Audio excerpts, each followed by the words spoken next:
Ashley's eyes went cold as ice when she heard Linda had drunk the wine meant for me. I watched my daughter-in-law's face transform from sweet concern to pure terror through the phone screen. That's when I knew my son had married a wannabe murderer. Where are you watching from today?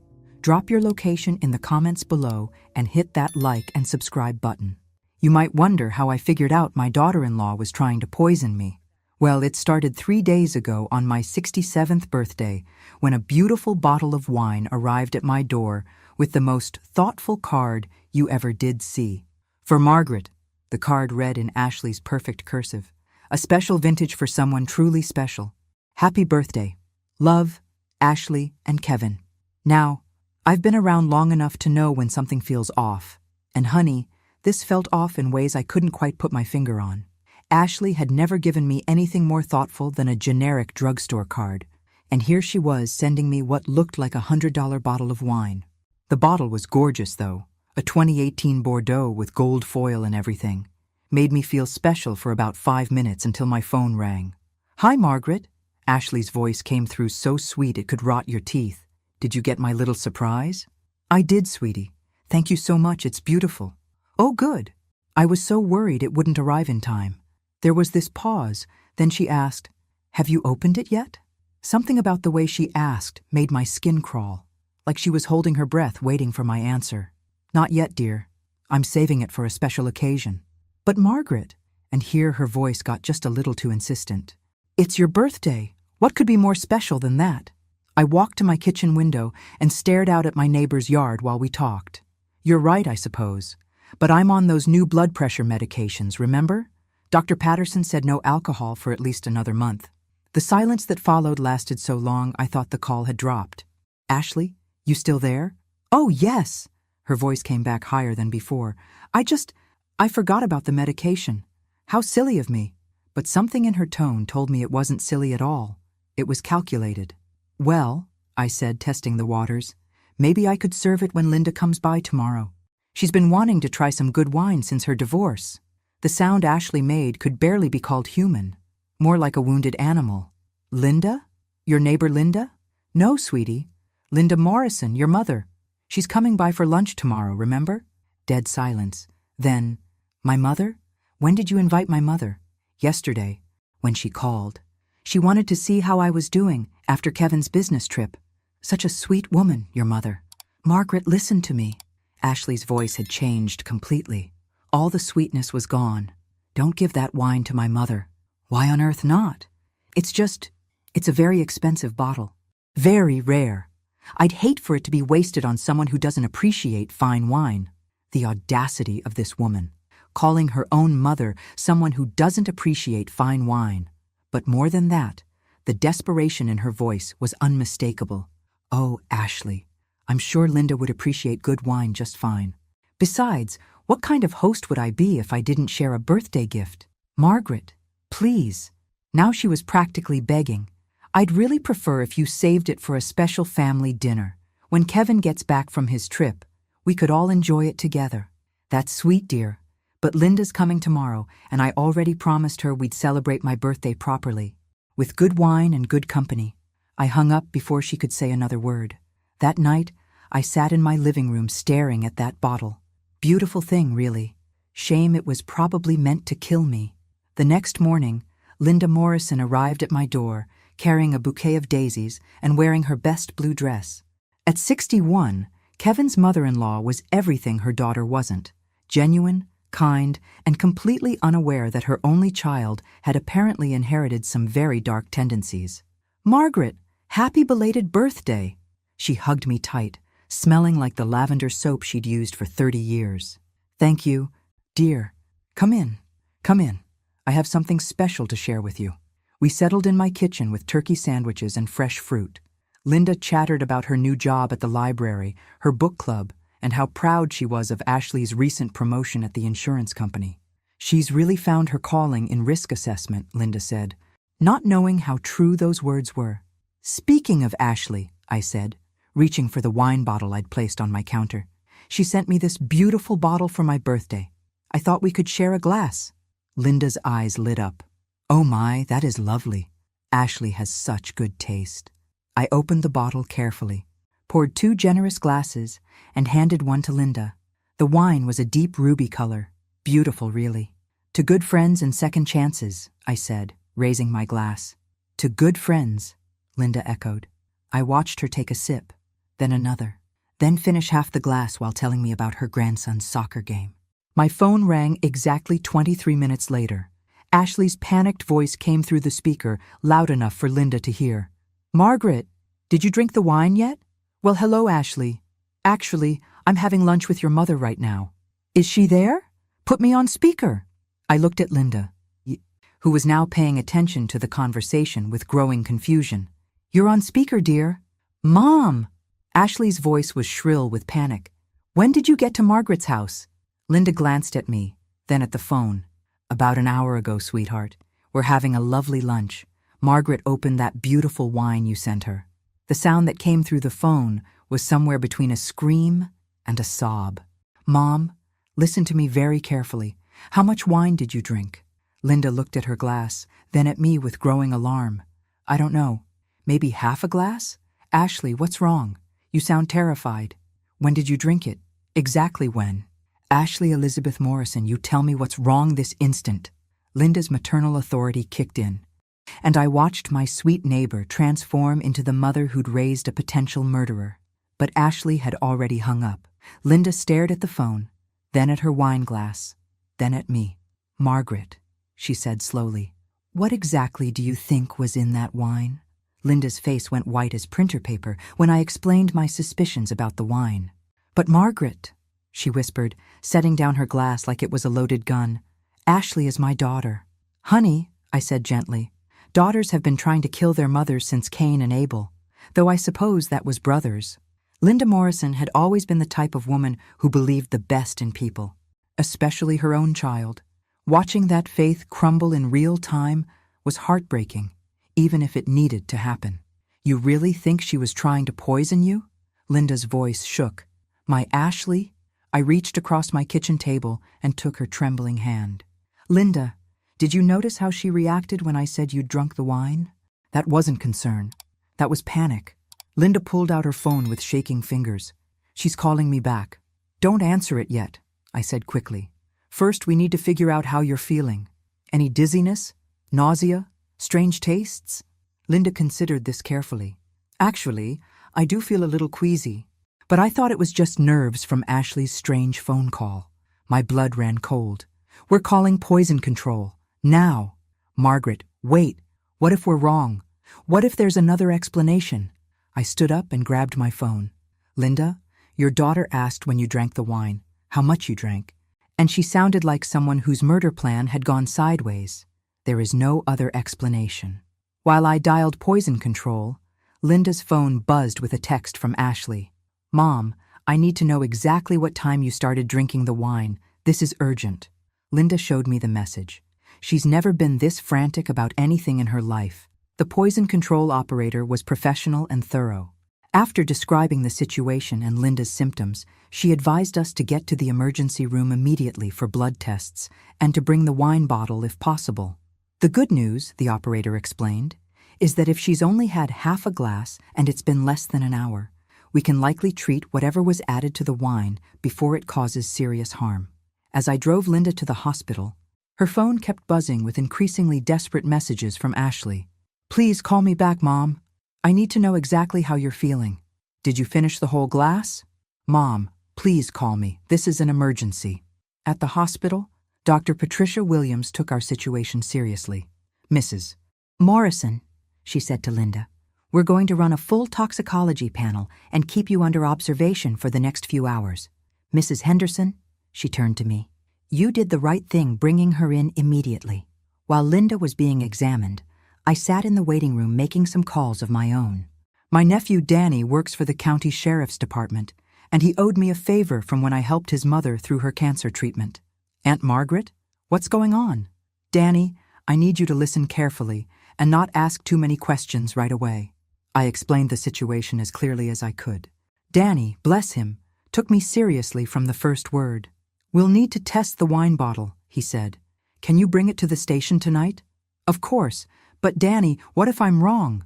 What if there's an innocent explanation? Aunt Margaret, you've never been the dramatic type. If you think someone tried to poison you, that's good enough for me to investigate. 2 hours later, Dr. Williams came back with Linda's test results. Well, Mrs. Morrison, you're going to be fine, but you were right to come in. She held up a clipboard with numbers I couldn't understand. We found traces of antifreeze in your blood, specifically ethylene glycol. Linda gasped. Antifreeze? But it didn't taste like anything unusual. Ethylene glycol has a sweet taste that can be masked by wine, Dr. Williams explained. The amount in your system suggests there was probably about 2 tablespoons mixed into that bottle. If you had consumed the entire bottle, it could have been fatal. My hands started shaking. Ashley had actually done it. She had actually tried to poison me. Doctor, I asked, how long would it take for symptoms to become serious if someone drank a full glass of this mixture? Depending on body weight and overall health, probably 6 to 12 hours before the person would need emergency medical intervention. By 24 hours without treatment, it could cause kidney failure, respiratory distress, and potentially death. Linda was crying now, quiet tears that broke my heart. Mrs. Henderson, Dr. Williams continued, I have to ask, do you have any idea why someone would want to harm you? I thought about my life. At 67, I was healthy, financially comfortable, and generally well-liked in my community. I owned my house outright, had a decent pension from my 30 years teaching high school English, and about $200,000 in savings that I'd planned to leave to Kevin someday. That's when it hit me. My will, I said quietly. I recently updated my will. Linda stopped crying and looked at me. What did you change? Kevin and Ashley know they're my primary beneficiaries. But last month, after Ashley made some very cruel comments about my neighbor Mrs. Patterson's medical expenses, I added a clause. If anything happens to me under suspicious circumstances, the money goes to charity instead. Dr. Williams raised an eyebrow. You suspected someone might try to harm you? Not consciously, but Ashley has been asking a lot of questions lately about my finances, my health, my daily routine. I thought I was being paranoid. My phone rang. Kevin's number. Mom! His voice was frantic. Ashley told me what happened. Is Linda okay? She said there was something wrong with the wine. Interesting. Ashley had called her husband, but somehow failed to mention she was the one who'd sent the wine in the first place. Kevin, your wife sent me that wine for my birthday. Silence. Kevin, you there? What? Mom? That's not possible. Ashley doesn't even drink wine. She knows nothing about it. Honey, do you want to tell me how she afforded a $100 bottle of wine on her insurance salary? More silence. Kevin, I need you to come to St. Mary's Hospital right now. And don't bring Ashley. Is Linda okay? Linda's going to be fine, but we need to talk about your wife. After I hung up, Linda grabbed my arm. Margaret, what if Ashley finds out that I'm alive and okay? What if she tries again? I patted her hand, feeling calmer than I had all day. Honey, Ashley is about to discover that poisoning people is much harder when your victims fight back. Kevin walked into that hospital room looking like a man whose entire world had just been turned upside down and shaken. Mom, he said, his voice barely above a whisper, please tell me this is all some terrible misunderstanding. Sit down. Son, I said, gesturing to the chair beside Linda's hospital bed. We need to talk.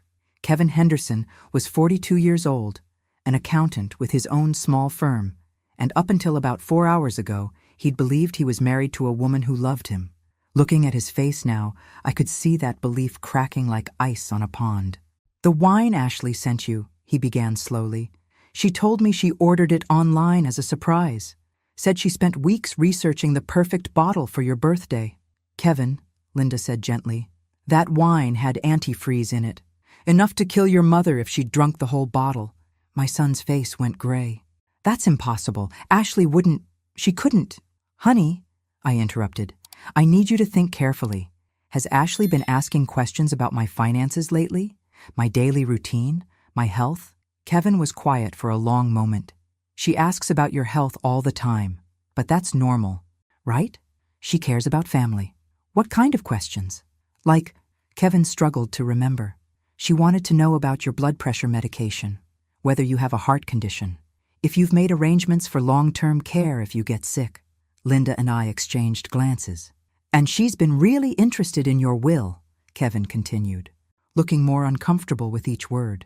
She asked me if you'd updated it recently, who your beneficiaries are, whether you have any debts that would affect the inheritance. Kevin, I said carefully, when did these questions start? About 3 months ago. Kevin's voice was getting smaller. Right around the time we found out her promotion at work fell through. There it was. Ashley's motivation was becoming clearer by the minute. My phone buzzed with another text from Ashley. Kevin's not answering his phone. Where is everyone? I'm getting worried. I showed the message to Kevin. What do you want to tell your wife? Kevin stared at the phone for a long time. I don't know what to believe anymore. Well, I said, here's what we're going to do. We're going to find out exactly what your wife is capable of. Danny arrived at the hospital 20 minutes later with an evidence collection kit and a grim expression. Aunt Margaret, I talked to the detective assigned to this case. We're taking this very seriously. Detective Sarah Murphy was about 35, sharp-eyed, and had dealt with family poisonings before. Mrs. Henderson, I need to ask you some difficult questions about your relationship with your daughter-in-law. Ask away. Have you and Ashley had any recent conflicts? Arguments about money, family matters, anything that might have escalated? I thought about the past few months. Nothing dramatic, but she's made some comments that bothered me. What kind of comments? Last month, my neighbor Mrs. Patterson had a stroke. Ashley said it was probably for the best, because medical bills would have wiped out her savings anyway. Said it was selfish of old people to cling to life when they're just draining resources from younger generations. Detective Murphy wrote this down. Anything else? She's asked me several times if I've considered moving to a senior living facility. Says my house is too big for one person, too expensive to maintain. But Kevin, did you know Ashley's been researching the value of my property? Kevin looked stricken. What do you mean? I saw her looking up recent home sales in my neighborhood on her phone, taking pictures of my backyard, asking about the condition of my roof and plumbing. Mrs. Henderson, Detective Murphy said, we're going to need to test that wine bottle thoroughly, but I have to ask, is there any chance this could have been accidental contamination? Linda spoke up. Detective, you should have heard Ashley on the phone. When she found out I'd drunk the wine, she sounded like someone whose murder plan had gone wrong. We'll be analyzing the bottle and interviewing Mrs. Ashley Henderson tomorrow, Detective Murphy said. In the meantime, I need you all to be very careful. If she suspects we're investigating her, she might escalate.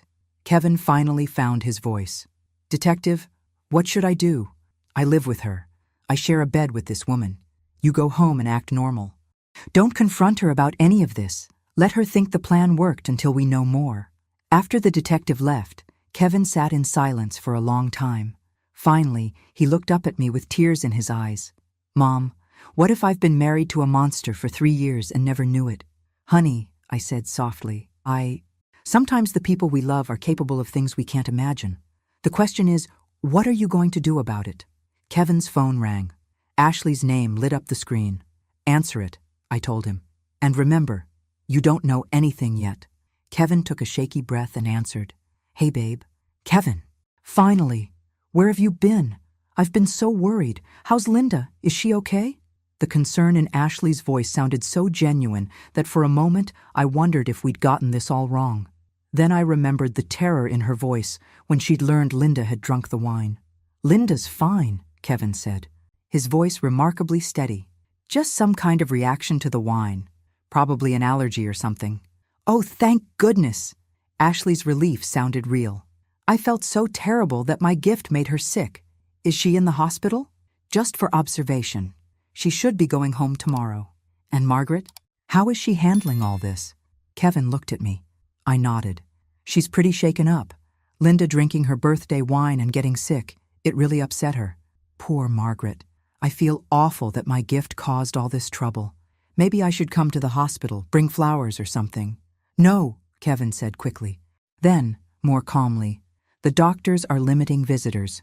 Too much excitement isn't good for Linda right now. Of course. Well, when you get home, I'll have dinner waiting. Your favorite lasagna. After Kevin hung up, Detective Murphy, who'd been listening, shook her head. Either she's completely innocent, or she's a very good actress. Detective, I said, tomorrow morning, when you interview Ashley, Ask her one specific question. What's that? Ask her where she bought the wine. If she can't give you a specific store, receipt, or online order confirmation, you'll know she's lying.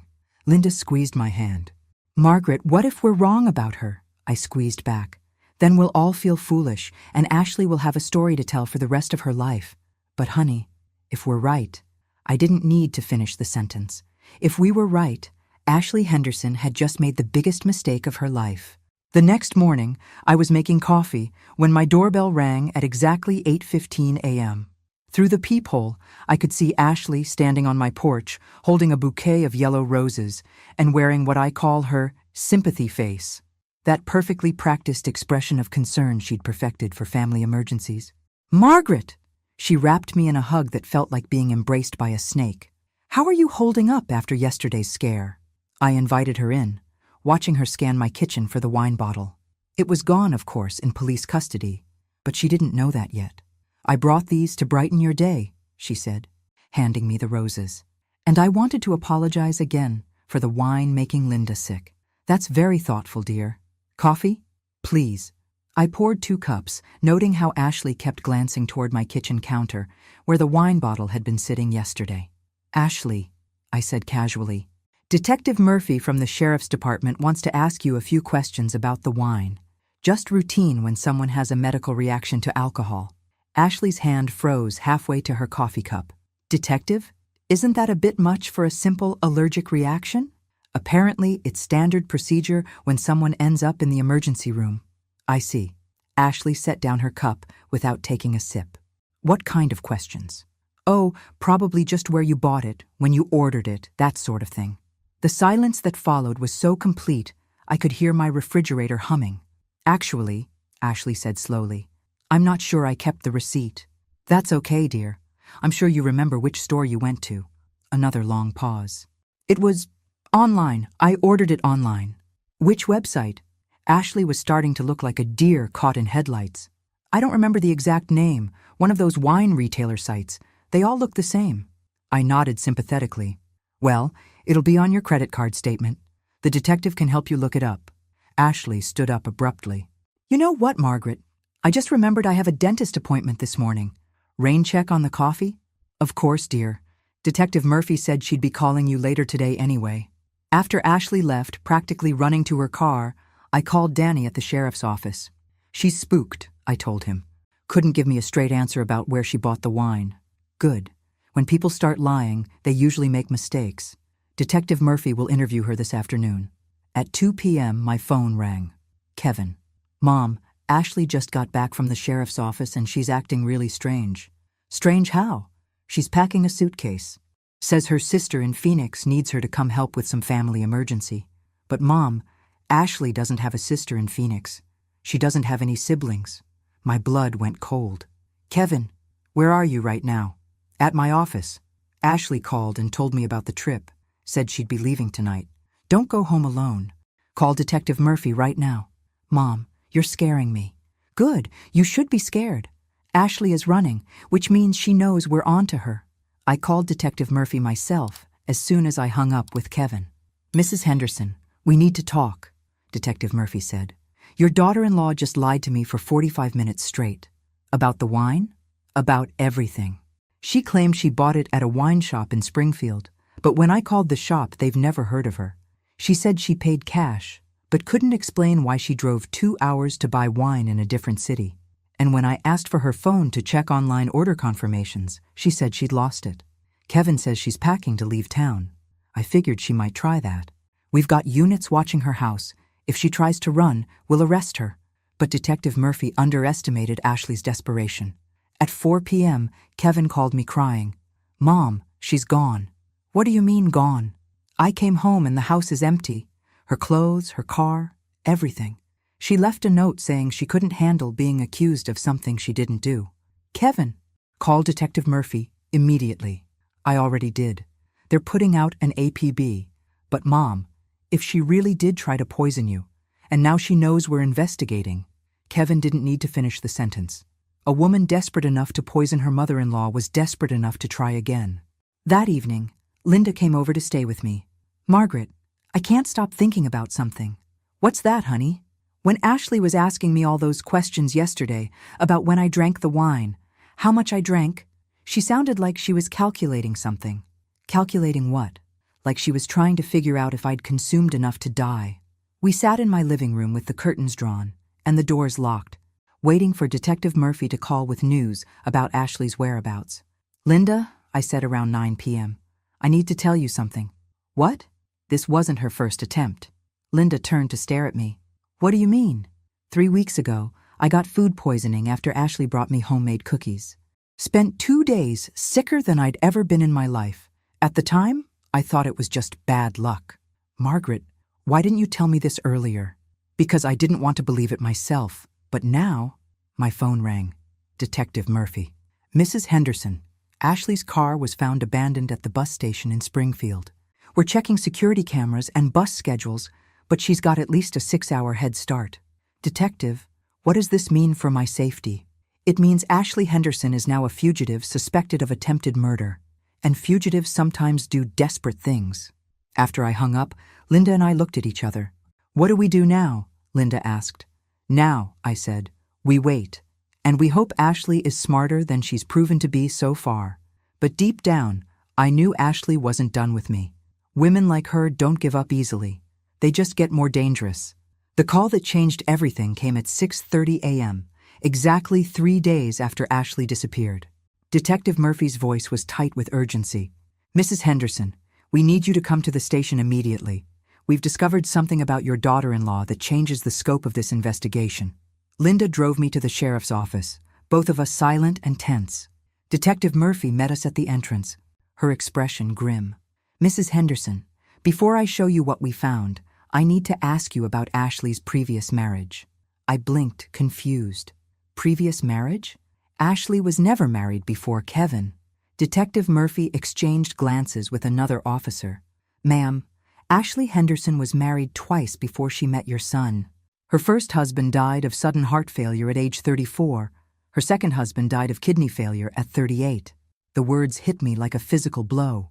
Linda grabbed my arm to steady me. "That's impossible," I whispered. "Ashley told us Kevin was her first serious relationship." "Mrs. Henderson, both deaths were initially ruled natural causes.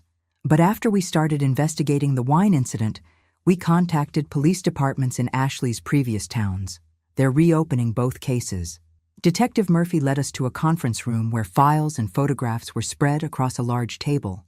"Meet Thomas Bradley and Marcus Chen," she said, pointing to photos of 2 men. "Husband number 1 and husband number 2. I stared at the pictures. Both men were handsome, successful-looking, and appeared to be in their 30s. What happened to them? Thomas died in 2018 in Nevada. Sudden heart failure. No history of heart problems, but Ashley inherited his life insurance policy and his house. Marcus died in 2020 in Colorado. Kidney failure. Again, no previous kidney issues, but Ashley was the sole beneficiary of his estate." Linda made a small sound of distress. "How much money are we talking about?" "Between both men, approximately $800,000 in life insurance and property." I felt sick. "And no one investigated?" "Ma'am, she's very good at what she does. Both men were cremated quickly at Ashley's request. She moved away from both cities within months of their deaths, and she changed her name each time." Detective Murphy pulled out another file. "Her real name is Ashley Marie Winters. She's been using different variations and married names for years." "What name did she use when she married my son?" "Ashley Morrison. She told Kevin her maiden name was Morrison, right? That's why he thought Linda was her mother." Linda and I stared at each other in horror. "You mean," Linda said slowly, "I'm not actually Ashley's mother?" "No, ma'am. Ashley Morrison doesn't exist. Ashley Winters targeted your son specifically because he talked about his wealthy mother in online dating profiles." The room was spinning. I gripped the edge of the table. "Detective, how long has she been planning this?" "Based on what we've found, she's been researching your finances and daily routine for at least 8 months. She joined Kevin's church specifically to meet him. She got a job at an insurance company specifically to learn about life insurance policies and beneficiary arrangements." Detective Murphy opened another folder. "And Mrs. Henderson, there's something else. We found Ashley's laptop in her abandoned car." She turned the computer screen toward me.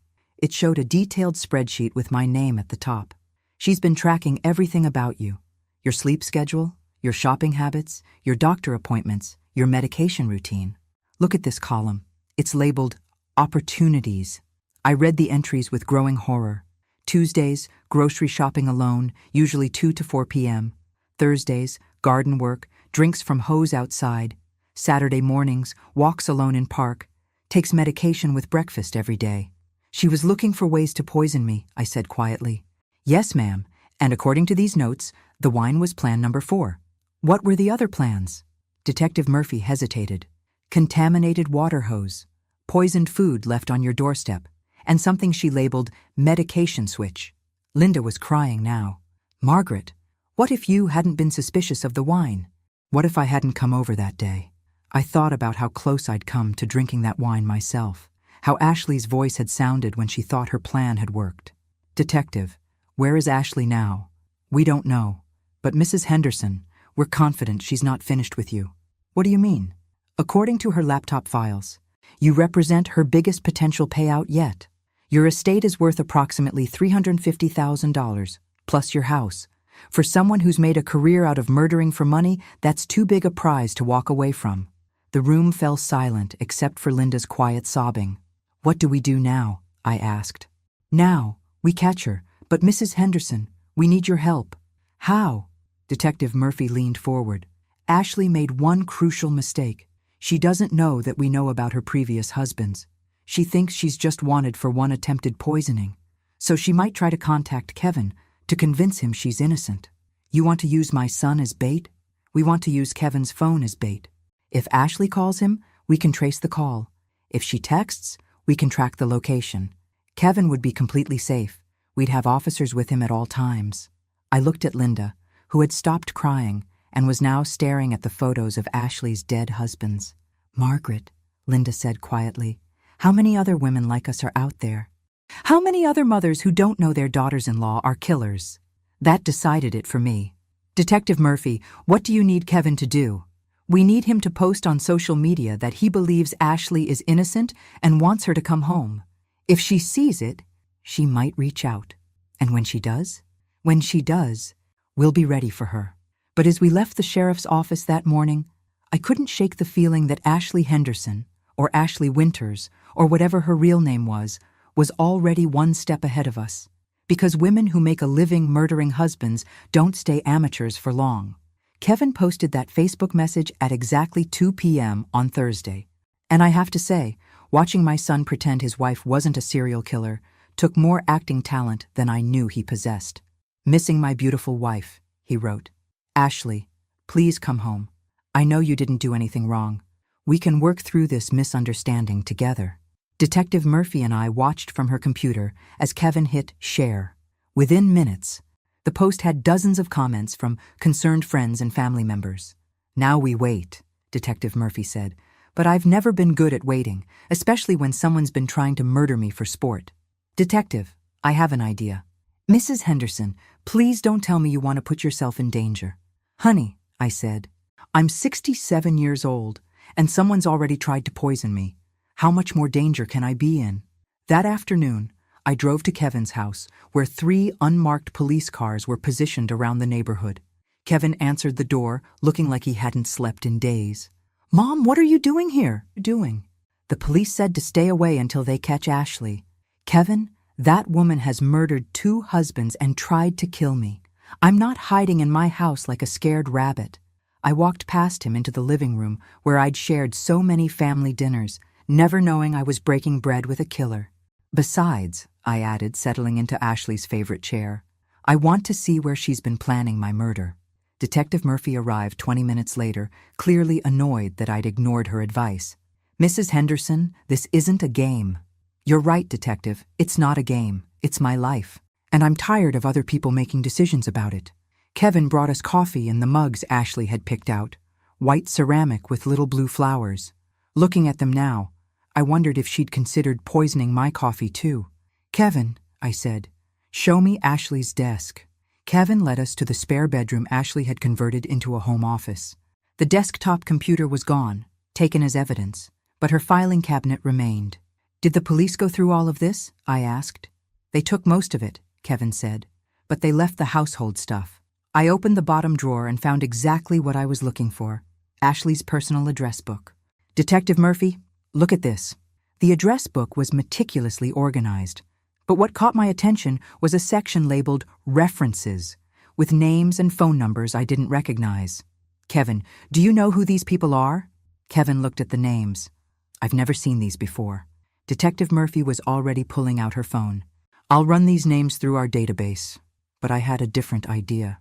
Detective, what if we call them? See what they have to say about Ashley? Mrs. Henderson, that could compromise the investigation, or it could give us information we need to catch her. Against Detective Murphy's better judgment, we called the first number listed under Sarah Williams. Hello? A woman's voice answered. Hi, this is Margaret Henderson. I'm trying to reach someone who might know Ashley Morrison. The silence that followed was so long I thought the call had dropped. Ma'am, the woman finally said, are you calling about Ashley because she's done something to hurt someone in your family? Detective Murphy grabbed the phone and put it on speaker. This is Detective Murphy with the county sheriff's office. Who am I speaking with? My name is Sarah Williams. Ashley Morrison was married to my brother Marcus Chen for 8 months before he died. Detective Murphy and I looked at each other with excitement. Mrs. Williams, we're investigating Ashley for attempted murder. Could you tell us about your brother's death? Detective, Marcus was perfectly healthy. 38 years old, ran marathons, never had a sick day in his life. Then he married Ashley, and within 6 months, he was complaining of constant headaches, nausea, and fatigue. Did he see a doctor? Ashley convinced him it was stress from work. She said doctors were expensive and he just needed to rest more. She made him special teas, cooked all his meals, took care of him like a devoted wife. I felt sick listening to this. Mrs. Williams, what happened in the end? Marcus died of kidney failure on a Tuesday morning. Ashley found him collapsed in their bathroom. She was hysterical, such a grieving widow. The doctor said sometimes these things just happen. Was there an autopsy? Ashley said Marcus wouldn't have wanted his body disturbed. She had him cremated 2 days later. By Friday, she was meeting with insurance adjusters. Detective Murphy was taking notes furiously. Mrs. Williams, did Ashley ever ask about Marcus's family? His inheritance? His accounts? She asked a lot of questions about our family's finances. Wanted to know if Marcus had any debts, any obligations to relatives. She seemed relieved when we told her Marcus was pretty much on his own financially. After we hung up, Kevin was staring at the phone in horror. Mom, this is exactly how she was acting with me. Asking about your health, your money, your daily routine. Kevin, I said gently. She was studying me like a science experiment. Detective Murphy's phone buzzed.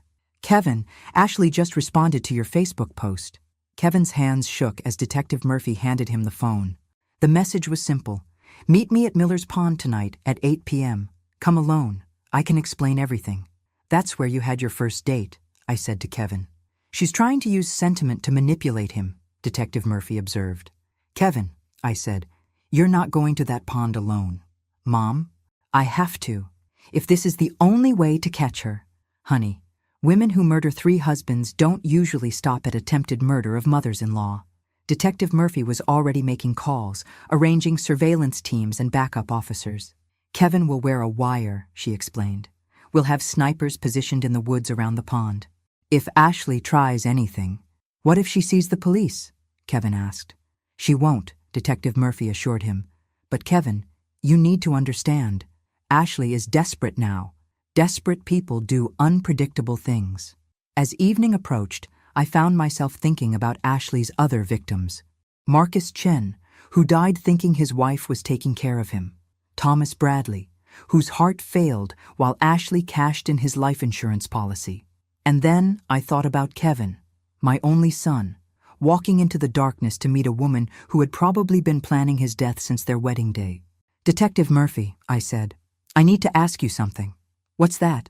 When this is over, when Ashley is in prison, how do we live with knowing we shared holiday dinners with a killer?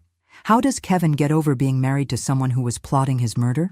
Detective Murphy looked at me with sympathy. Mrs. Henderson, you survived. That's what matters. Everything else, you figure out one day at a time. At 7:45 p.m., Kevin left for Miller's Pond, wearing a wire and carrying more courage than any son should need.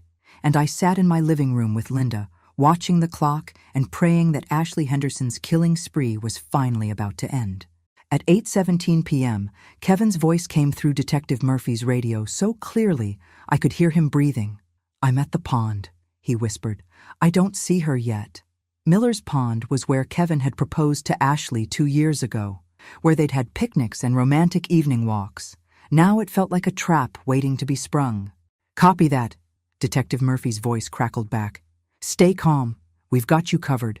Linda and I sat in the police surveillance van parked half a mile away, listening to every word through Kevin's hidden microphone. My hands were shaking so badly I could barely hold my coffee cup. "Kevin!" Ashley's voice suddenly came through the radio, and hearing it made my skin crawl. "Thank God you came. Ashley, where have you been? Everyone's been looking for you." "I had to run, baby.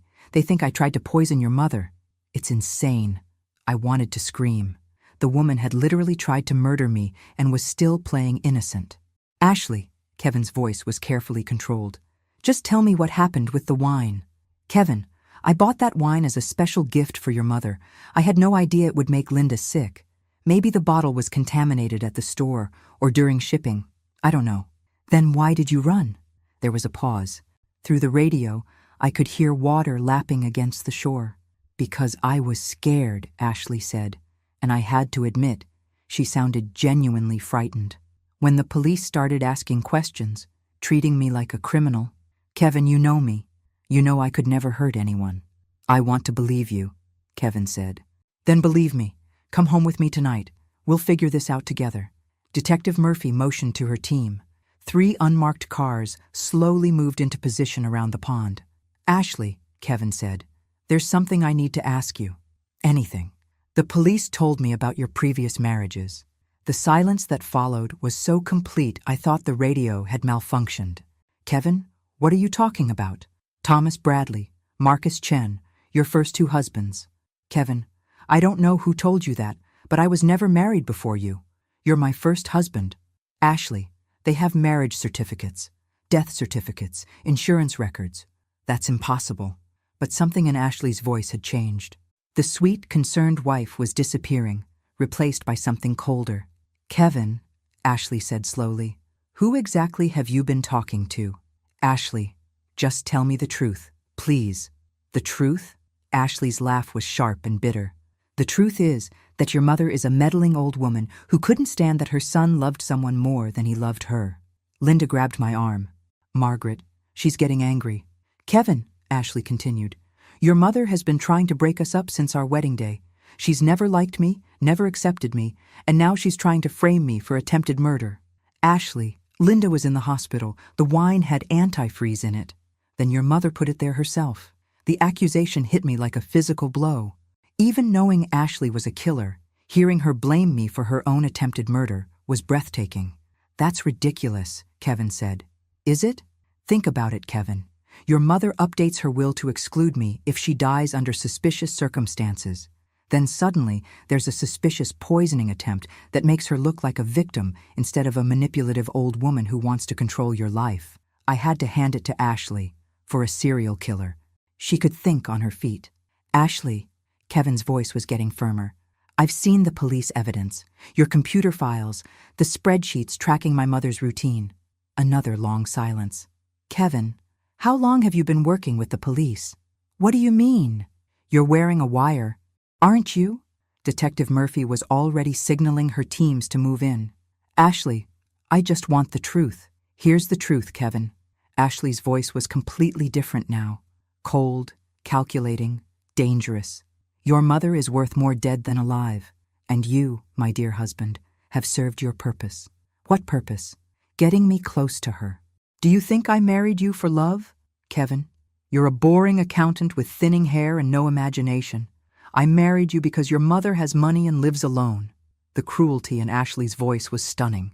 Kevin made a small sound that might have been a sob.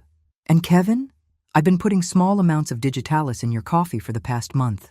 Just enough to weaken your heart gradually. In another few weeks, you would have had a nice, quiet heart attack. Grief-stricken widow Ashley would have inherited everything." Detective Murphy was shouting orders into her radio. "Move in! Move in now!" "But then your mother had to be suspicious about the wine," Ashley continued.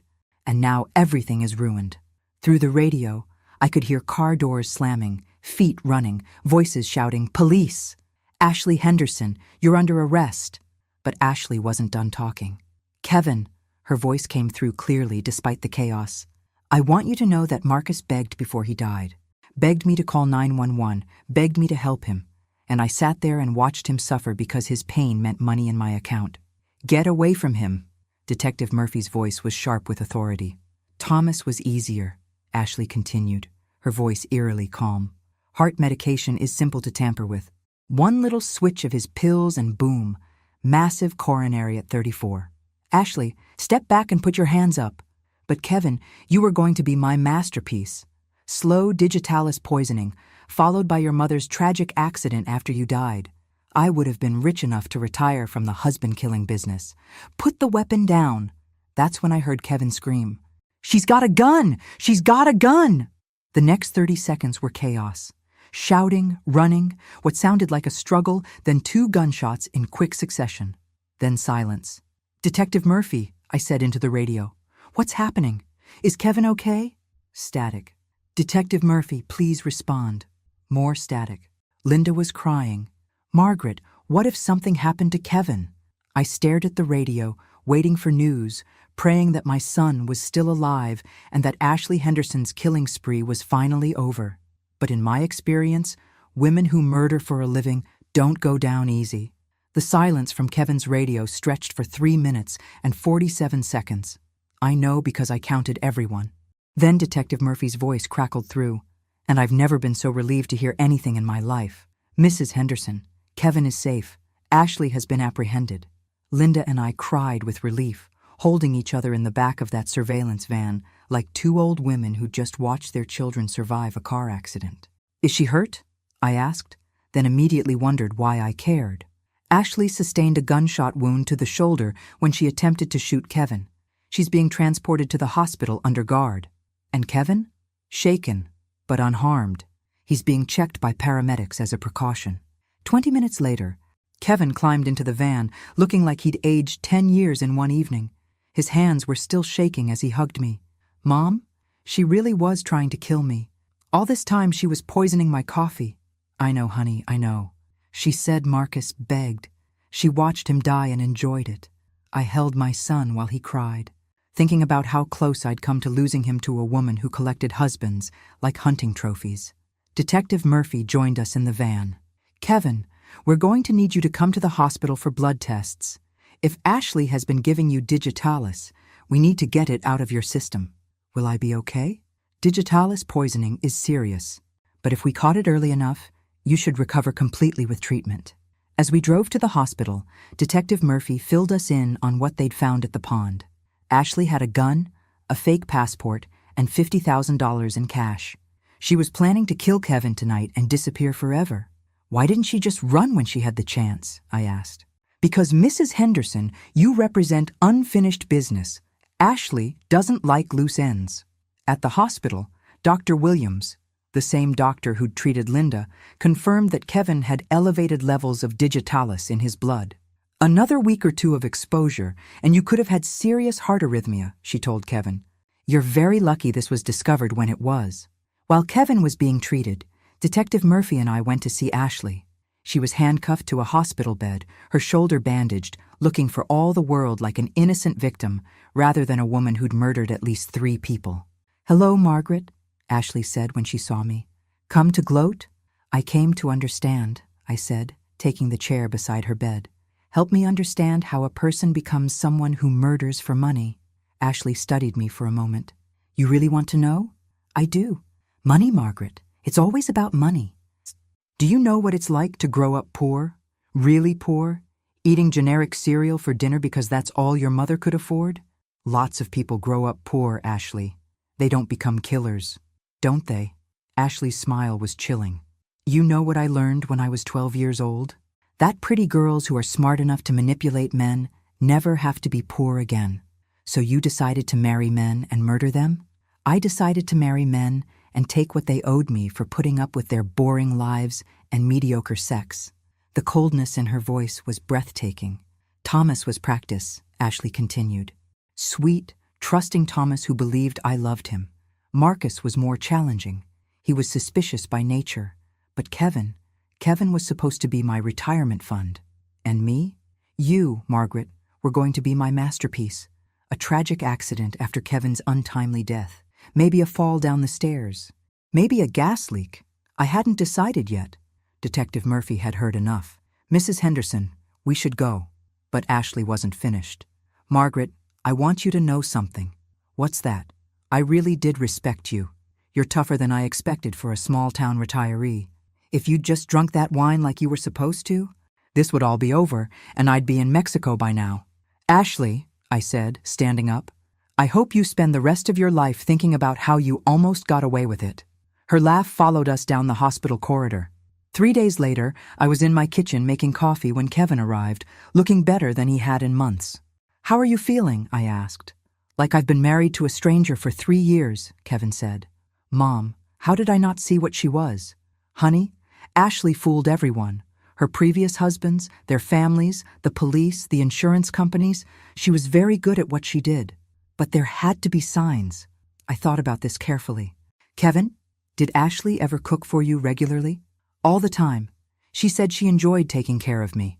Did she ask a lot of questions about my health, my routine, my finances? Constantly. But I thought she was just interested in family. Did she ever discourage you from visiting me alone? Kevin paused.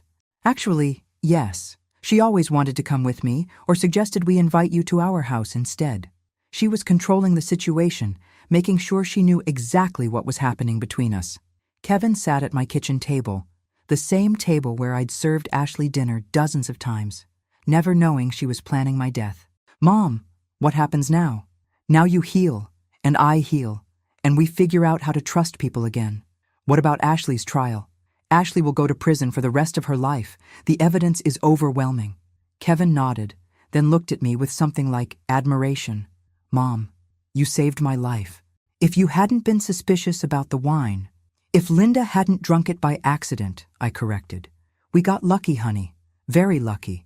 But as I poured Kevin's coffee, checking the container carefully out of habit, I realized something important. It wasn't just luck that had saved us. It was paying attention. It was trusting my instincts when something felt wrong. It was refusing to be polite when my life was in danger. And most importantly, it was remembering that sometimes the people who want to hurt us look exactly like the people who claim to love us. Ashley Henderson had made one crucial mistake. She'd underestimated a 67-year-old retired school teacher, but she'd never make that mistake again. 2 weeks after Ashley's arrest, I was finally starting to sleep through the night again, when Linda called me at 6:30 a.m., crying so hard I could barely understand her. Margaret, you need to turn on Channel 7 News right now. I fumbled for the remote, and what I saw on my television screen made my blood run cold. Breaking news this morning. Suspected serial killer Ashley Henderson escaped from county jail custody last night during transport to a medical appointment. The news anchor's voice continued over a photo of Ashley. Henderson, accused of murdering 3 husbands and attempting to murder her mother-in-law, overpowered a guard and fled on foot around midnight. She is considered extremely dangerous. I called Detective Murphy immediately. Mrs. Henderson, I was just about to call you. We have units watching your house and Kevin's. Ashley is wounded and desperate. She won't get far. Detective, how does someone escape from police custody? She claimed severe abdominal pain, was transported to the hospital, and somehow got hold of a scalpel from a medical cart. She wounded the transporting officer and disappeared into the woods behind the hospital. Is the officer okay? He'll recover. But Mrs. Henderson, I need you to understand something. Ashley left a message. My heart stopped. What kind of message? She wrote on the hospital room wall with her own blood, Margaret owes me a debt. I sat down heavily in my kitchen chair. What does that mean? It means she blames you for ruining her plans. And women like Ashley don't handle failure well. After Detective Murphy hung up, I called Kevin. Mom, I'm coming over right now. Kevin, the police said to stay where you are. I'm not leaving you alone when Ashley is out there. Honey, you're safer at your house with police protection. And you're safer with family. An hour later, Kevin arrived with a suitcase and a grim expression. I'm staying until they catch her. Kevin, this isn't your responsibility. Mom, she tried to kill both of us. It absolutely is my responsibility. That afternoon, Detective Murphy came by with updates that weren't encouraging. Ashley's been spotted twice, once near the bus station, once near a pharmacy. She's probably trying to get antibiotics for her gunshot wound.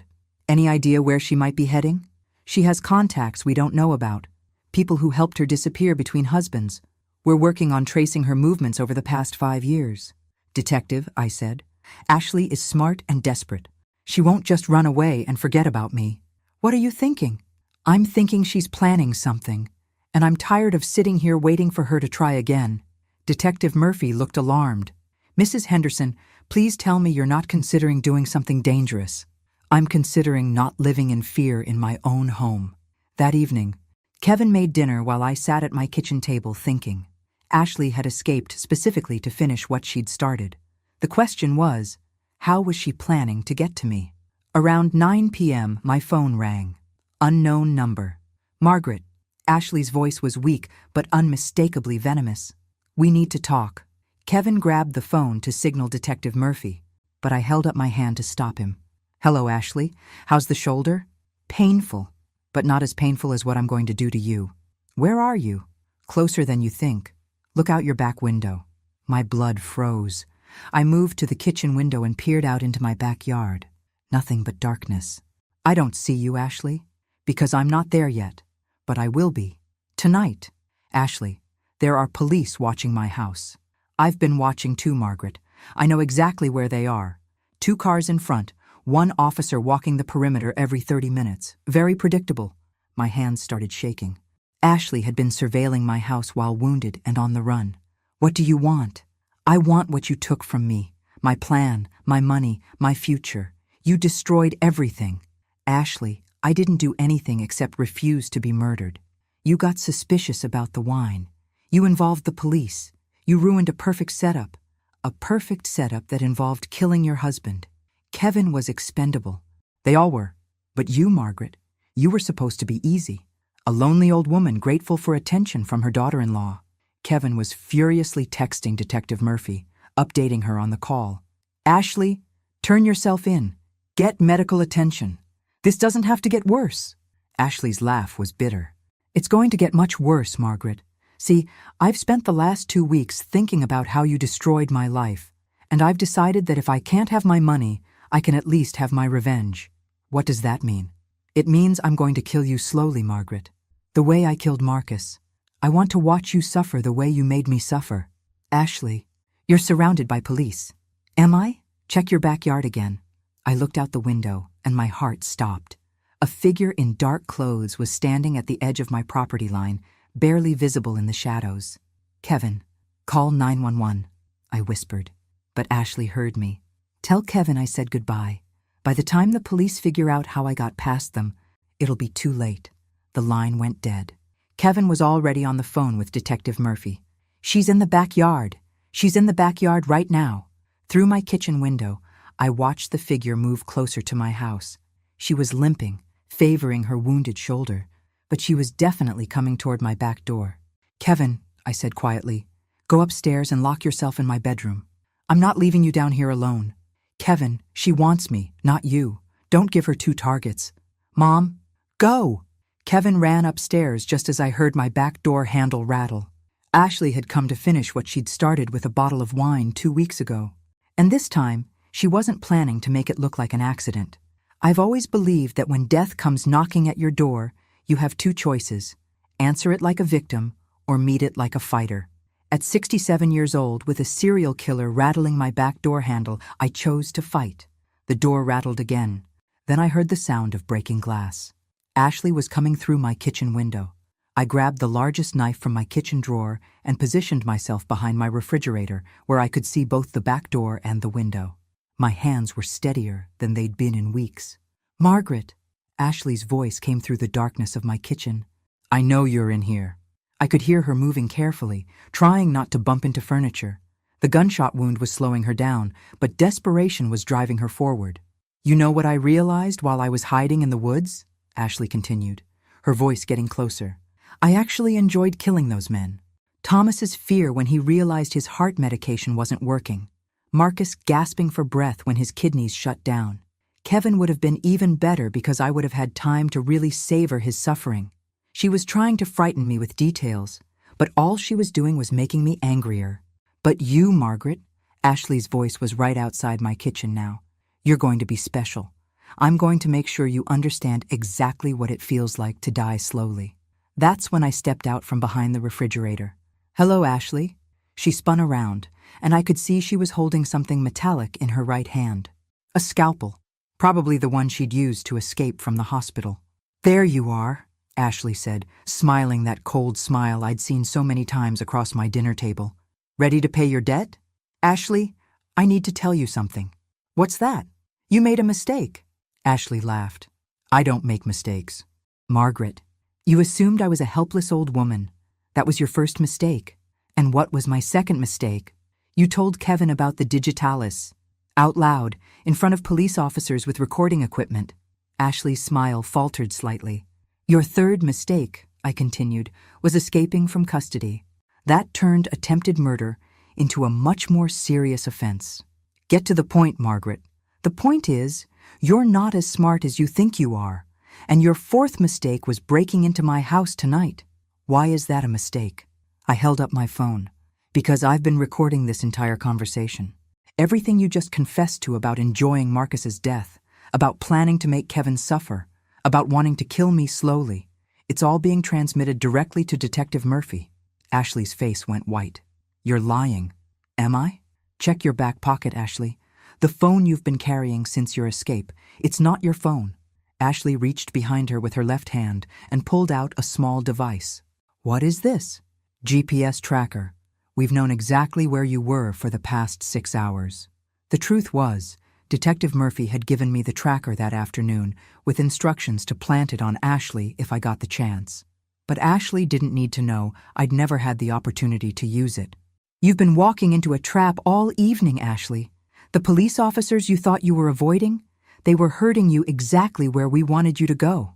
Ashley raised the scalpel, her face twisted with rage. "You manipulative old witch." "Ashley, I have one more thing to tell you." "What?" "I lied about the GPS tracker." Ashley blinked, confused. "But I didn't lie about the recording. And I didn't lie about this." I stepped aside, revealing Detective Murphy standing in my kitchen doorway with her weapon drawn. "Ashley Henderson, you're under arrest." Again. The scalpel clattered to my kitchen floor as Ashley realized she'd been outmaneuvered by a 67-year-old retired schoolteacher. "How?" Ashley whispered. "Easy," I said. "I called Detective Murphy the moment you phoned me. She positioned officers around the house but left my back door unlocked so you could get in. We needed you to confess to Marcus's murder on tape." Detective Murphy stepped forward with handcuffs. "Ashley Henderson, you're charged with the murder of Thomas Bradley, Marcus Chen, and the attempted murders of Margaret Henderson and Kevin Henderson, plus escape from custody and assault on a police officer." As they led Ashley away, she turned back to me one final time. "Margaret, you think you've won, but you'll never feel safe again. Every knock at your door, every unexpected phone call, you'll wonder if someone else is coming for you." I looked her straight in the eye. "Ashley, I'm 67 years old. I buried a husband, raised a son, and survived 35 years of teaching teenagers. You think you're the scariest thing I've ever faced?" 2 months later, I was making coffee in my kitchen, the same kitchen where Ashley had tried to kill me twice, when Kevin arrived for our weekly Sunday breakfast. "Morning, Mom. How are you sleeping?" "Like a baby," I said, and meant it. Ashley had been sentenced to life in prison without parole after pleading guilty to avoid the death penalty. The families of Thomas Bradley and Marcus Chen had finally gotten justice for their murdered sons. "Any word from the other victims' families?" Kevin asked. "Marcus's sister Sarah called yesterday. She wanted to thank me for catching Ashley." "And how are you feeling about everything?" I thought about this carefully. "You know what, Kevin? I feel proud." "Proud?" Ashley Henderson was very good at what she did. She'd successfully murdered 2 men and collected their life insurance without anyone suspecting her. She'd fooled police departments in 3 states. Mom, where are you going with this? She was a professional killer. Kevin, and a 67-year-old retired schoolteacher caught her. Kevin laughed, the first genuine laugh I'd heard from him since Ashley's arrest. You know what the funny thing is? I continued. Ashley was right about one thing. I am tougher than she expected. You certainly are.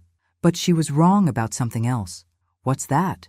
She thought growing up poor and learning to manipulate men made her smart and strong. What she didn't understand is that raising children, teaching teenagers, and surviving life makes you smarter and stronger. I poured Kevin his coffee from a brand new container I'd opened in front of him. Besides, I added, women who make a living murdering husbands have one fundamental weakness. What's that? They underestimate wives. And they really underestimate mothers. Kevin raised his coffee cup in a toast. To mothers who don't underestimate serial killers. To serial killers who underestimate mothers, I corrected. As we clinked cups, I thought about Ashley sitting in a prison cell, probably still wondering how a small-town retiree had outsmarted her.